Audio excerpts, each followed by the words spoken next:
This channel does not promote any violent, harmful, or illegal activities. All content provided by this channel is meant for an educational purpose only.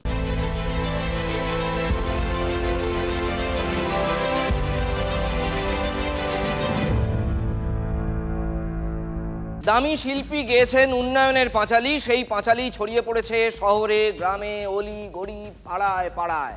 সরকারের উন্নয়নের পাঁচালী, সরকারের উন্নয়নের পাঁচালী ছড়িয়ে দিচ্ছে তৃণমূল কংগ্রেস। কিন্তু আচমকাই এ কি হলো? আচমকাই থমকে গেছে উন্নয়নের পাঁচালী। পাঁচালী স্তব্ধ হয়ে গেছে হরিশ্চন্দ্রপুরে। অবাক হচ্ছেন? আরে কারণটা শুনলে আরও চমকে যাবেন আপনি ঠোঁটকাটার প্রিয় দর্শক। মালদার হরিশ্চন্দ্রপুর যে জেলায় আগামীকাল যাচ্ছেন তৃণমূলের সর্বভারতীয় সাধারণ সম্পাদক অভিষেক বন্দ্যোপাধ্যায়। দলের রাজ্য নেতৃত্বের নির্দেশ ছিল যে এক মাস ধরে টোটো, প্রত্যেক অঞ্চলে একটা করে টোটো আমাদের চলবে। আমরা উদ্বোধন করেছিলাম উন্নয়নের পাঁচালী টোটো প্রচারের উদ্বোধনটা করেছিলাম হরিশ্চন্দ্রপুর শহীদ মোড়ে। আমাদের যিনি মন্ত্রী আছেন, যারা তার সাথে যারা থাকেন, তারা নিজেরাই টোটো আরম্ভ করেছেন, আমাদেরকে জানানো জরুরি মনে করেন। 2টা দিন প্রচার হয়েছে, খালি ফটোশ্যুট করে দেখিয়ে দিয়েছে যে হ্যাঁ তারা টোটো চালু করেছে, কিন্তু দেখা গেছে একদিন পরেই সে টোটো আবার বন্ধ হয়ে গেছে। মানে টোটো এবং মাইকের এটা পার ডে 1000 টাকা করে, ওই টাকাটা কে দিবে? আবার এটাও জানতে পারছি যাদের টোটো তারা চালু করেছে, যাদের টোটোতে করে মাইক করেছিল, কিন্তু তাদেরকে সে ভাড়াটাও, সে একদিনের ভাড়াটাও নাকি দেয়নি। সে টোটোওয়ালারাও আমাদেরকে ফোন করে জানিয়েছিল। তৃণমূলের প্রচার কর্মসূচি হবে কিন্তু টাকা নেই। আরে বাবা, হায় হায় হায়, এ তো দেখি জলে ভাসে শিলা। প্রচার টোটো চালিয়েছিলেন তৃণমূলের টোটো ইউনিয়নের এক নেতা, নয়ন মণ্ডল তার নাম। টাকা চাইতে গিয়ে তার প্রায় পিং পং বলের মতো অবস্থা। পিং পং বল দেখবেন, এরম করে টপকে দেবেন, ড্রপ খেতে খেতে একবার এদিক যায় একবার ওদিক যায়। এই নেতার ঠিক তাই অবস্থা। এখন আমরা হয়তো টোটো চালিয়ে তো জানেন 200-300 টাকা করে ইনকাম হয়। ভাবলাম যদি আমরা 1 মাস চালাই তো কিছু আমাদের হবে। 2 দিন চালাবার পর টাকা চাইতে গিয়ে মন্ত্রী বলছেন সভাপতি দিবে, সভাপতি বলছে না উনি দিবে, এরকম করে দিয়ে আমাদের প্রচারটা বন্ধ করে দিয়েছে। যাদের ইনকাম আছে তারা না দিলে কি করা হবে? অনেক টাকা ইনকাম হচ্ছে, অনেক খরচ হচ্ছে, কিন্তু এই সামান্য টাকার জন্য কেন বন্ধ? কে জানে নাকি এখানে বন্ধ আছে? তারা যদি স্টেপ না নেয় কিছু করার আছে, আইপেক জানে, সবাই জানে। হরিশ্চন্দ্রপুর 2 নম্বর ব্লকের তৃণমূল সভাপতি তবারক হোসেন চৌধুরীর কথা শুনে মনে হচ্ছে উন্নয়নের পাঁচালী বন্ধ হয়ে যাওয়াটা যেন কোনো ব্যাপারই নয়। টাকা দিয়ে দেবো বলেছে। 8 তারিখ আমাদের অভিষেক বন্দ্যোপাধ্যায় আসছেন মালদায়। 8 তারিখের পরেই আমরা কর্মসূচিটা আবার শুরু করব। হরিশ্চন্দ্রপুরে উন্নয়নের পাঁচালীর প্রচার বন্ধ। এরই মধ্যে কাল মালদায় যাচ্ছেন অভিষেক বন্দ্যোপাধ্যায়। थोड़ा सब्र रखिए और कुर्सी का पीटी बांध लीजिए, मौसम बिगड़ने वाला है। मौसम भी बदल रहा है, राजनीतिक मौसम भी बदल रहा है पश्चिम बंगाल में। मौसम सचमुच बदल रहा है। मौसम तो बदल गई। मौसम সত্যি সত্যি বিগড়ে গেছেন। একে প্রবল ঠান্ডায় জড়সড় রাজ্যবাসী এবং তৃণমূলের রাজ্যসভার এমপি মৌসম বেনজির নূর ফিরে এসেছেন ব্যাক টু প্যাভিলিয়ন, তার পুরনো দল কংগ্রেসে। বরকত সাহেবের লেগেসির হিসেবে আমরা এই সিদ্ধান্ত নিয়েছি। তিনি শুভেন্দু অধিকারীর হাতে তামাক খেয়ে কংগ্রেসে জয়েন করলেন। ওনারা বলছেন তৃণমূলটা আমি চালাই, তৃণমূলের লোকেরা আমার কাছ থেকে পরামর্শ নিচ্ছে। আমাদের কিছু এসে যাই না, ওর সম্বন্ধে কোনো কথা আমি বলবো না, তো ও যেখানে মর্জি সেখানে গেছে। উনি যে ডিসিশনটা নিয়েছেন মৌসম নূর, এটা ওনার নিজস্ব, সেটা নিয়ে আমাদের কিছু বলার নেই। এই মুহূর্তে মৌসম নূরের সিদ্ধান্তের উপর কোনো মন্তব্য করছি না। গণিকান চৌধুরীর পরিবার আত্মমর্যাদা আছে, তাই চোরদের সঙ্গ ছেড়েছে, বাকিটা আমরা বলবো না। আমাদের সঙ্গে কংগ্রেসেরও লড়াই, সিপিএম এর সঙ্গেও লড়াই এবং তৃণমূলের সঙ্গে মূল লড়াই। मैं चाहती हूँ कि बंगाल में चेंज आए, परिवर्तन आए और वो चेंज मुझसे शुरू हो। মৌসম বলছেন তাকে দিয়েই রাজ্যে বদল শুরু হোক। তারপরও এই 2-4 জন মেরে কেটে 2-4 জন ছুটকো ছাটকা নেতা ছাড়া তৃণমূলের শীর্ষ নেতারা মৌসম বদল হওয়া নিয়ে মুখে যেন লিউকোপ্লাস্ট লাগিয়ে বসে আছেন। ওকে বলছি মালতীপুরে ওকে হারাবো। ওকে বলছি, ওই বেটাকে, কর্মচারীকে, ও আমার হাত দিয়ে যোগ দিয়েছিল তৃণমূলে।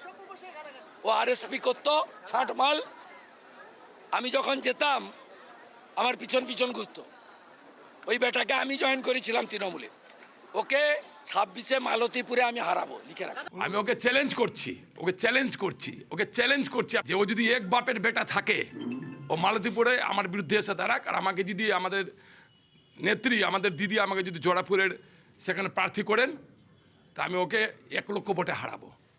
আর যদি আমি হেরে যাই, তোর পা ধুয়ে জল খাবো। আর ও যদি হেরে যায়, তোকে স্বীকার করে যেতে হবে যে আমি এক বাপের বেটা নই। আমি সিপিএম এর আমলে লক্ষণ সেটকে হারানো, আর তৃণমূলের সূর্যজনীর মধ্যগগনে সেদিন নন্দীগ্রামে মমতা ব্যানার্জিকে হারানো হলো। মালতীপুরে কে জিতবে আমি জানি না, কারণ হিন্দুদের সংখ্যা কম, 20-22% হবে, তাই তো নাকি 25% হবে বড় জোর। কিন্তু রহিমকে আমি জিততে দেব না। আমি আপনাদের কথা দিয়ে গেলাম। দেখুন, ঠোঁটকাটা অনেক দিন ধরে আপনাদের বলছে এবারের বাংলার বিধানসভা ভোটের অন্যতম নার্ভ সেন্টার হতে চলেছে মালদা, মুর্শিদাবাদ, উত্তর দিনাজপুর। যে হলফ করে বলছি, ভোটের রেজাল্টে তার কোনো ইঙ্গিত আপনি ঠিক পেয়ে যাবেন। কেন ঠোঁটকাটা বারবার এই কথাটা বলছে, কি হবে জানি না, বাট কুছ তো হোগা। মালতীপুর মালদা জেলা তৃণমূলের সভাপতি আব্দুর রহিম বক্সির কেন্দ্র। শুভেন্দুবাবু বুঝিয়ে দিয়েছেন, মুসলিম প্রধান এই মালতীপুর জেতার কথা ভাবছে না বিজেপি। তাহলে কি ভাবছে? শোনা যাচ্ছে মালতীপুরে প্রার্থী হতে পারেন সদ্য কংগ্রেসে ফিরে আসা মৌসম বেনজির নূর। ভোট হবে কোন এলাকায় কে দাঁড়ালো সেটা বড় প্রশ্ন নয়। ভোটটা আমার এলাকা, ওর এলাকা, এর এলাকা বলে কিছু নয়। সত্যি এতটা নিশ্চিন্তে আছেন কুকথার রাজা আব্দুর রহিম বক্সি? কেন কুকথার রাজা বলছি? প্রতিদিনই তার মুখে কুকথা, গত 1 বছর যাবৎ শুনছি, আপনাদেরও শুনিয়েছি। শুভেন্দুর ঝোলায় তো মনে হচ্ছে অন্য একটা খেলা লুকিয়ে আছে। মালতীপুরে 80% মুসলিম ভোটার। আমি যোগ বিয়োগ জানি, সাগরদিঘির অঙ্কটাও আমার জানা ছিল।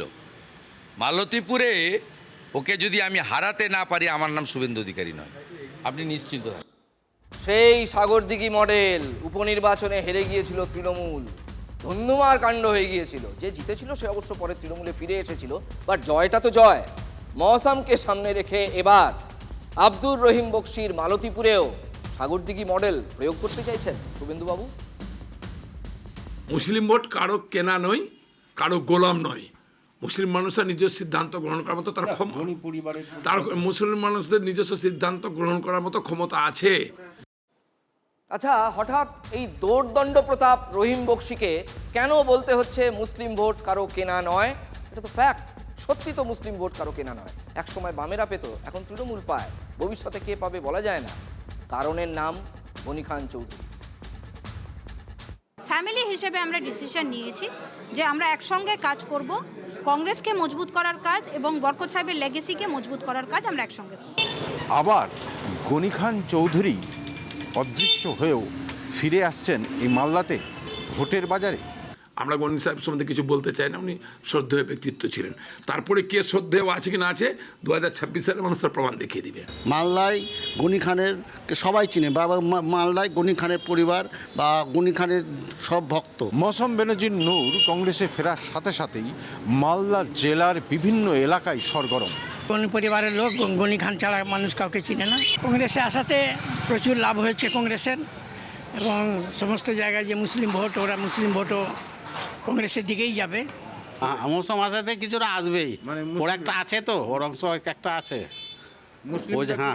এদিকে আসবে, হ্যাঁ, কংগ্রেসে আসবে, তৃণমূল ছেড়ে আসবে অনেকেই আসবেন, কংগ্রেসে জয়েন করবে, তৃণমূল থেকে কংগ্রেসে জয়েন করবে। SIR বলেছিল করতে দেবো না, হয়ে গেল। ওয়াকাফ বিলও সে করতে দেবো না বলেছিল। আমি সব মুসলিম ভাইদেরকে বলেছিল, যে সংখ্যালঘুদেরকে বলেছিল যে না, আমরা ওয়াকাফ বিল আমরা করতে দেবো না, আমি নিশ্চিন্ত থাকুন। সেই ওয়াকাফ বিল তো হলোই। সেই পরিপ্রেক্ষিতে মুসলিমরা তার তৃণমূল থেকে মুখ ঘুরিয়ে নিয়েছে। হ্যাঁ, মুসলিমরাও ক্ষুব্ধ এবং আদার্স লোকগুলোও ক্ষুব্ধ। কেন মানুষ চাই, দেখেন ইনকাম চাই, ওই খালি পেটে নাচ গান করতে চায় না। দেখুন, নতুন পুরনো, নবীন প্রবীণ, আদি অনাদি, ভালো মন্দ সব কিছুর মিশেলেই একটা রাজনৈতিক দল। সব রাজনৈতিক দলে এরকম পাবেন কম বেশি। শক্ত কঠিন প্রতিপক্ষের বিরুদ্ধে লড়তে হলে সবাইকে নিয়ে চলতে হয়। যে যেমন তাকে তেমন সম্মান দিতে হয়, দেওয়াটাও দলেরই কাজ। একে এক কথায় বলা হয়, ইংরেজিতে একটা কথা আছে, পলিটিক্স অফ অ্যাকোমোডেশন, সবাইকে সঙ্গে নিয়ে চলা। এই এক্স্যাক্টলি বিধানসভা ভোটের আগে রাজ্য বিজেপির সভাপতি শ্রমিক ভট্টাচার্যের নেতৃত্বে রাজ্য বিজেপি ঠিক এই পথেই পা দিচ্ছে। বিধানসভা ভোটের আগে ঘর গোছানোর কাজটা অনেকটাই সেরে ফেলল রাজ্য বিজেপি। রাজ্য বিজেপির ইতিহাসে এ যাবৎ সব থেকে সফল সভাপতি দিলীপ ঘোষকে কয়েকদিন আগে মাঠ জুড়ে খেলার সুযোগ তৈরি করে দিয়েছে দল। নিঃসন্দেহে এর পেছনে একটা বড় ভূমিকা পালন করেছেন বর্তমান সভাপতি শ্রমিক ভট্টাচার্য।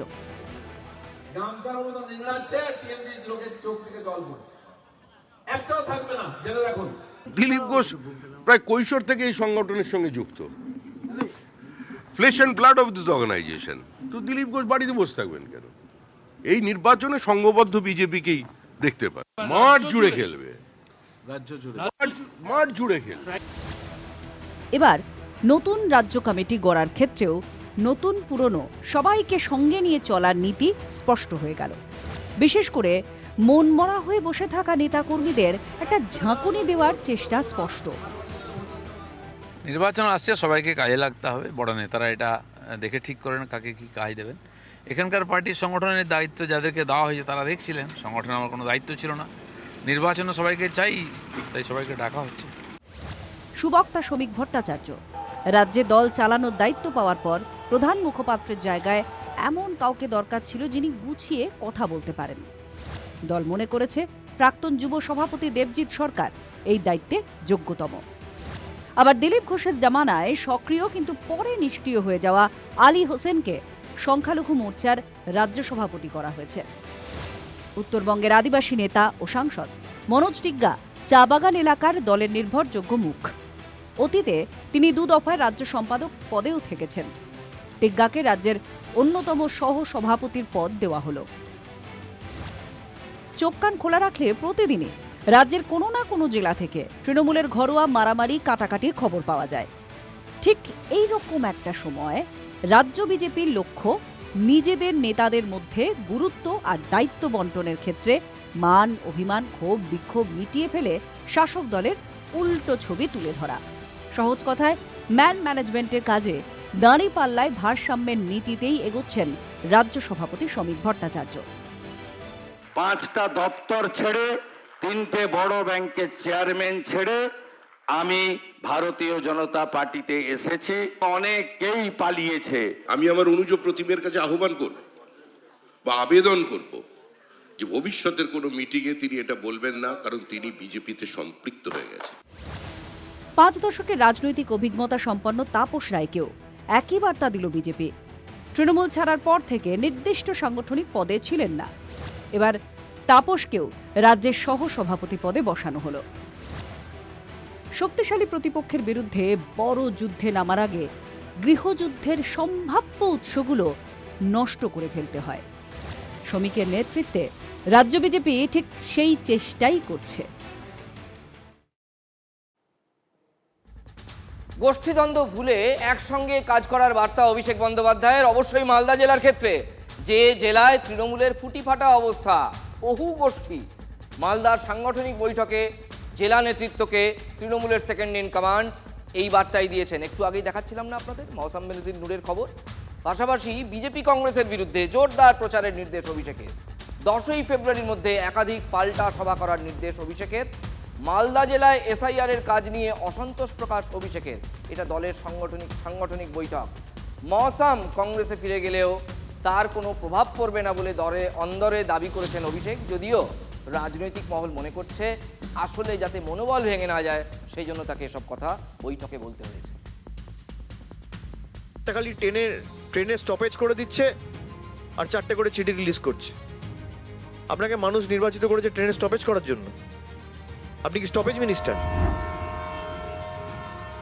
আমি প্রতিদিন বলছি অভিষেক বন্দ্যোপাধ্যায়ের নাম কয়লা কেলেঙ্কারিতে আছে, অভিষেক বন্দ্যোপাধ্যায়ের নাম গরু পাচারে আছে, কিন্তু বালুরঘাটে দাঁড়িয়ে কিন্তু অভিষেক বন্দ্যোপাধ্যায়ের দম হলো না একটা কথা বলতে, সুকান্ত মজুমদার এই দুর্নীতি করেছে। সুকান্ত মজুমদার তো ফ্যাশন শোয়ে হাঁটেন, আপনাকে মানুষ নির্বাচিত করেছে ফ্যাশন শোয়ে হাঁটার জন্য র্যাম্পে? আমি আজকে যা যা পরে আছি তার দাম বলবো। অভিষেক বন্দ্যোপাধ্যায় এই জামাটা, যে শার্টটা, যে প্যান্টটা, যে জুতোটা পরে এসেছিল তার দাম বলুক অভিষেক, কোন কোম্পানির তৈরি আর কত টাকা দাম, দেখি কত দাম আছে। যেমন বুনো ওল তেমনি বাঘা তেঁতুল, একজন আঙুল তুললে আর একজনও পাল্টা দেবেন, অবশ্যম্ভাবী। রাজনীতির মঞ্চে দুই যুযুধান শিবিরের দুই নেতার গরবাগরম চলছেই, চলাটাই স্বাভাবিক। শুরুটা হয়েছিল নতুন বছরের দ্বিতীয় দিন বারুইপুরের সভা থেকে। সেদিন প্রশ্নটা ছুড়ে দিয়েছিলেন তৃণমূলের নাম্বার 2। আজ সকালেই জবাব দিয়েছেন কেন্দ্রীয় প্রতিমন্ত্রী সুকান্ত। খুঁজছিলেন যে সুকান্ত মজুমদারকে কিভাবে একটু জব্দ করা যায়। ওনারা আমার এলাকার দুজন লোক, তারা কাজ করতে মহারাষ্ট্রে গেছিল, কাগজপত্র দেখাতে না পারার জন্য পুলিশের হাতে ধরা পড়ে, এবং যেহেতু আদালতের কাছে ব্যাপারটা চলে গেছিল, আমরাও যোগাযোগ করেছিলাম, কিন্তু তাকে আদালতের সাজা থেকে বাঁচাতে পারিনি। একজনের নাম অসিত সরকার আর একজনের নাম গৌতম বর্মন। গৌতম বর্মন কি করে জানেন? গৌতম বর্মন বিজেপির বুথের সভাপতি। অভিষেক ব্যানার্জি তাদেরকে ডেকে নিয়ে তার ক্যামাক স্ট্রিটে দেখা করেন, ভাবতে পারেন, চালানোর চেষ্টা করেন যে এরা বুথ সভাপতি বিজেপির ছিল। প্রথম কথা হচ্ছে আমাদের বুথ সভাপতি ছিলেন না, তৃণমূলে ছিল, তৃণমূল থেকে এসেছিল। তো আমি বললাম তোমাদের সাংসদ ওখানে, বিধায়ক তোমরা ফোন করনি? বলছে দাদা কষ্টের কথা কি বলবো। বউকে ফোন করে বললাম, বউ গিয়ে সুকান্ত মজুমদারের সাথে কথা বলে পায়ে ধরে হাউমাউ করে কাঁদলো, একটা ফোন পর্যন্ত করেনি, বলছে জেলে গেছে যাক। তাদেরকে দিয়ে বলাচ্ছে আমরা সুকান্ত মজুমদারের কাছে গেছিলাম, আমাদেরকে কোনো সাহায্য করা হয়নি। আজকে তার আসল সত্য আমি ভিডিও সহ প্রকাশ করে দিয়েছি। আমার সাথে দেখা করছিল, মোবাইলে কথা বললো হিন্দিতে, বলার পর কি যে বললো হিন্দি তো আমি অত বুঝতে পারি না, বললো হয়ে যাবে বাড়িতে যাও। সেই ব্যক্তির স্ত্রী অভিষেক ব্যানার্জি বলেছিলেন সুকান্ত মজুমদারের পা ধরে নাকি কান্নাকাটি করেছিল, তাও সুকান্ত মজুমদার নাকি কাউকে ফোন করেনি। অথচ সেই মহিলা ক্যামেরার সামনে বলছে যে না আমরা সুকান্ত মজুমদারের কাছে গেছিলাম, সুকান্ত মজুমদার সঙ্গে সঙ্গে একজনকে ফোন করেছিলেন। অর্থাৎ আরেকবার প্রমাণিত হলো যে পিসি তো যেমন তেমন, ভাইপো তার এক কাঠি উপরে মিথ্যেবাদী। মোদ্দা কথাটা হলো বিপদের বন্ধু কে, কে বিপদভঞ্জন। সেদিন অভিষেকের হাতিয়ার ছিল ভিন রাজ্যে বাংলার পরিযায়ী শ্রমিকের হেনস্থা, বলতে গিয়ে বোঝালেন বিপদে পাশে ছিল তৃণমূলই। আর আজ সকালেই প্রথমে এক্স হ্যান্ডেলে জবাবটা দিলেন সুকান্ত মজুমদার। প্রথম লাইনেই লিখেছেন সস্তা স্টান্টবাজি এবং লাগাতার মিথ্যাচার, আর শেষ লাইনে সুকান্তবাবু খোঁচা দিয়েছেন অতি চালাকের গলায় দড়ি। একেই বলে টাইমিং, রাজনীতির সাধারণ টাইমিং। আজই বালুরঘাটে অভিষেক বন্দ্যোপাধ্যায়, আবার আজই সাংবাদিক বৈঠক করে তৃণমূলের সেনাপতিকে শটান জবাব দিয়েছেন সুকান্তবাবু। তারপরও চলেছে। বম্বে মহারাষ্ট্রে কাম করতে গিয়ে 7 মাস, দীর্ঘ 7 মাস আমি জেল খাটে আসি, কিন্তু এই দীর্ঘ 7 মাস কি কষ্ট করেছি আর কি না কষ্ট পেয়েছি এটা একমাত্র আমরা জানি। বলছে তুই বিজেপি করি, তো বিজেপির তো খাওয়াইনি। বললাম হ্যাঁ, আমার যা করেছে তৃণমূল থেকে করেছে, যা করেছে আমার সার করেছে অভিষেক। আজকে অভিষেক বন্দ্যোপাধ্যায় বালুরঘাটে পদার্পণ করার আগেই ওনাদের মিথ্যাচার আমি ভিডিও প্রকাশ করে ফাঁস করে দিয়েছি। সেখানে যে ভদ্রলোকের ব্যাপারে বলা হচ্ছে তার স্ত্রী বলেছে সুকান্ত মজুমদারের কাছে গেছিলাম, সুকান্ত মজুমদার ফোন করেছিল, সমস্ত কিছু করেছিল। সকাল থেকে রাত অব্দি তৃণমূলকে গালাগালি দিচ্ছেন দিল্লির জমিদারদের কাছে নিজের নম্বর বাড়াতে।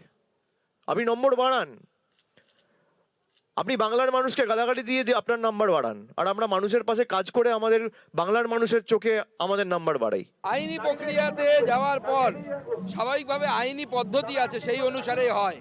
তার আগে কেউ ছাড়াতে পারে না, তৃণমূলও ছাড়াতে পারেনি। কিন্তু পরিবার মাঝখানে প্রলোভনে পড়ে তৃণমূলের কাছে যায় এবং তৃণমূল তাদেরকে লোভ দিয়েছে, 2 লাখ টাকা দিয়েছে, আমার কাছে খবর 2 লক্ষ টাকা দিয়েছে এবং চাকরির প্রতিশ্রুতি দিয়েছে। আমরা প্রথম দিনই তো আপনাদের বলতে পারতাম, আমরা আগে এনেছি, আমরা করে তারপর কথা বলি। আমরা ওদের মতো না যে আমাদের সুযোগ দাও আমরা করে দেখাবো, আমরা করে দেখাই তারপর সুযোগ চাই। আমার কাছে গরু পাচারের টাকা নেই, আমার কাছে কয়লা পাচারের টাকা নেই।